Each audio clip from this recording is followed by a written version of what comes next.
मेरे बुजुर्गों और दोस्तों, अर्ज यह कर रहा था, बच्चा आया, अकीदा ठीक, जब अकीदा ठीक हुआ तो फिर हक बात जरूर करेगा। उसको यह गम नहीं होगा कि मैं खाऊंगा कहां से, पीऊंगा कहां से, तनख्वाह बंद हो जाएगी। और हमारी तनख्वाहें क्या होती हैं?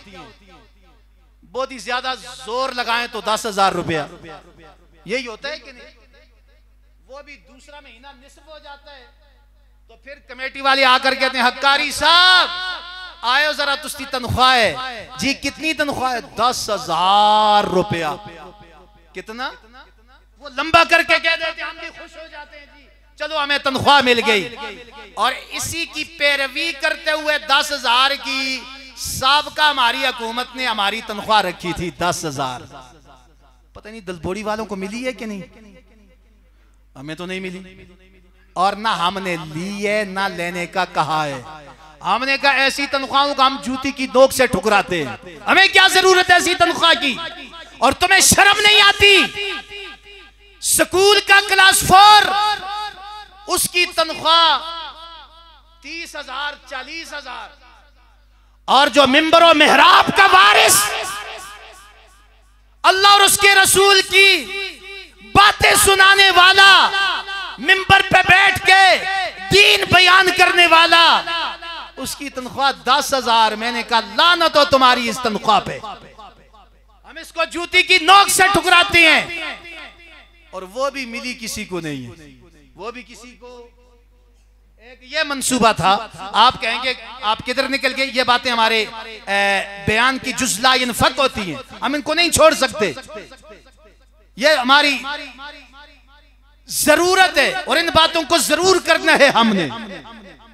वो तनख्वाह ना मिली तो फिर दूसरा मंसूबा आया, आपको भी पता होगा, बूढ़ों को पैसे दिए जाएंगे। तो यहाँ ये बड़े बैठे हैं, शायद आपको मिले होंगे, तो हमारे यहाँ तो किसी बूढ़े को नहीं मिले। मैं एक मर्तबा जा रहा था टाउनशिप से, तो वहां मेरे गांव के कुछ मेरे मुक्तदी खड़े थे बूढ़े। मैंने उनको करीब किया, मैंने कहा क्यों खड़े हो? तो उनमें से 3 थे कि हाजी यही खलते दे जी, ना ना कोई काम है तुझे, ये ना खलते दे। अब बताते नहीं है मुझे कि ये जाकर जुम्मे पर फिर बात सुनाएंगे। मैंने कहा नहीं सच्ची बात बताओ, क्यों खड़े हो? कहने लगे हम इसलिए खड़े हैं कि सुने बुढ़ियों को पैसे मिलते हैं। और मैंने कहा बुढ़ियों कोई पैसे वगैरह नहीं है, जाओ अपने घर में जो जेब में है वो भी खर्च हो जाएंगे, सबको देने वाला कौन है बोलो? तो सबसे पहले उस बच्चे के अकीदे को ठीक किया जाता है कि बेटा इल्म बाद में, पहले अकीदा तुम्हारा ठीक हो और उसके बाद जाकर फिर इल्म पढ़ना। अब अकीदा ठीक करने के लिए हमारी एक मुख्तसर सी किताब है, उसके हाथ में दी जाती है और उस बच्चे को पढ़ाया जाता है। क्या फरमाया? करीमा बबख्शा है बरहाल माँ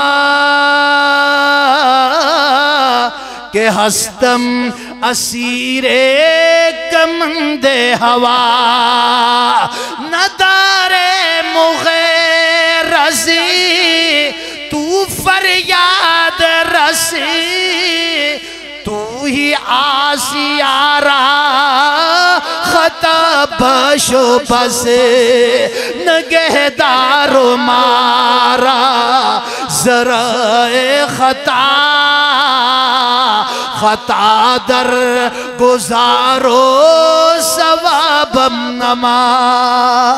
या अल्लाह में अरबी फारसी सीखने की तौफीक नसीब फरमा।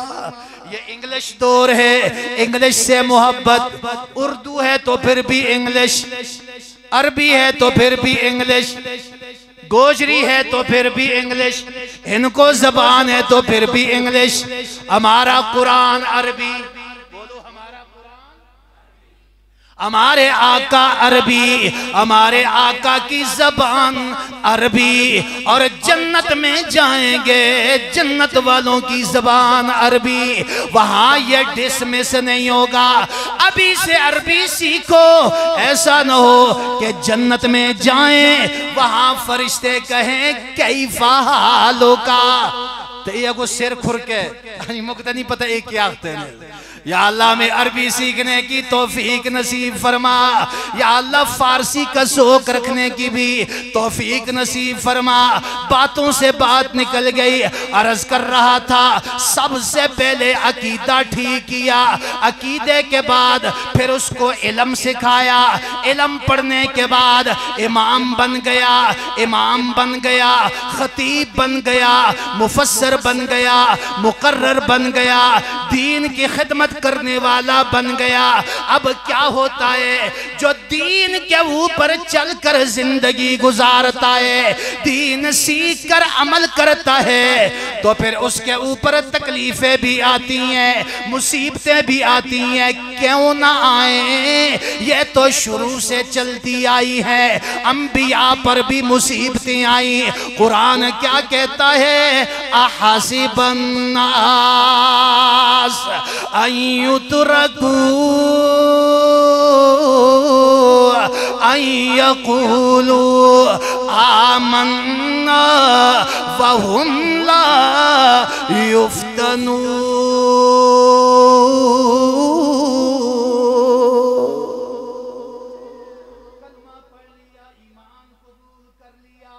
अब ये समझता है कि मुझे आजमाएंगे नहीं, मैं तो बिल्कुल करीब हो गया हूं, मैं अल्लाह के करीब। दुनिया का उसूल ये है कि जो हुकूमत के जितना करीब हो, अगर सारी की सारी चीनी चोरी कर ले तो फिर भी उसके ऐब को छुपा दिया जाता है। आटा चोरी कर ले फिर भी उसके ऐब को पाया जाता है। मैं तो यह समझ रहा था कि आटा चोर, चीनी चोर, दाल चोर, पेट्रोल चोर, इन सबको तख्ता-ए-दार पे लटकाया जाएगा, लेकिन अब मुझे पता चला कि वो कुछ भी नहीं होने वाला। और याद रखो आगे भी कुछ भी नहीं होने वाला। या अल्लाह हमें उलमा की सरपरस्ती नसीब फरमा।